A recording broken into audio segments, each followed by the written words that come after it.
Scooty மீது Thirumavalavan car மோதிய சம்பவத்தில் ஸ்கூட்டியில் சென்ற வழக்கறிஞர் மற்றும் அவரோட வாகனத்தை தாக்கிய சம்பவம் குறித்து புகார் அளித்து காவல்துறை நடவடிக்கை எடுக்கணும்னு சொல்லி ஒரு குற்றச்சாட்டு வந்திருக்கு. நான் உங்களை மாதிரி பத்திரிகையில் தான் தெரிஞ்சுக்கிட்டேன். நான் அண்ணன் திருமாவை பொறுத்த வரைக்கும் அப்படிப்பட்ட அவர் ஒரு நல்ல அரசியல்வாதிக்கு அப்பாற்பட்டு ஒரு நல்ல மனிதன் நான் பார்க்குறேன். நான் அப்படி அவங்க வந்து வேணும்னே அந்த அந்த அந்த தோழர் மேலே வந்து வண்டியை அவங்க இடிக்கணும் செய்யணும், இல்லை அவரை துன்புறுத்தணும் அப்படிங்கிற எண்ணம் கண்டிப்பாக அவருக்கும் சரி நம்முடைய சிறுத்தை தோழர்களுக்கும் இருக்காது. இருந்த போதிலும் பொறுத்த வரைக்கும் அது ஒரு சம்பவம் நடந்திருக்கு. அது நீங்கள் அதுக்கு நீதிமன்றத்துக்கு விசாரணைக்கு போகும்போது தெரியும். பட் என்னை பொறுத்த வரைக்கும் என்னென்னா, இது போன்ற பொறுத்த வரைக்கும் சில அவதூறுகள் பொறுத்த வரைக்கும் பொதுவாக அரசியல் தலைவர்கள் மீது அப்பப்போ வைக்கப்படுகின்றது. இது எனக்கு என்னென்னா, அந்த ஃபுட்டேஜ் நான் பார்த்தேன். ஃபுட்டேஜ் பார்க்கும்போது அவங்க அண்ணன் வண்டி வந்து அப்படியே நிற்குது.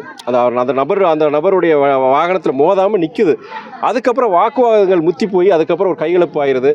இது அதுக்கு அண்ணனுக்கும் என்ன சம்மந்தம் இருக்க முடியும்? அண்ணன் திரும்ப வந்து அதை வந்து அவரை போய் அடிக்க சொல்லியிருப்பாரா, செஞ்சுருப்பாரா? கண்டிப்பாக இருக்கவே வாய்ப்பு கிடையாது. அதாவது பொதுவாக வந்து சாதிய மோதல் இருக்கக்கூடாது. பொதுவாக வந்து மக்களை பக்குவப்படுத்துகிற அந்த முயற்சியில் தான் அண்ணன் திரும்ப ஈடுபட்டிருக்காரு. பல வருஷமாக ஈடுபட்டிருக்கிறாரு.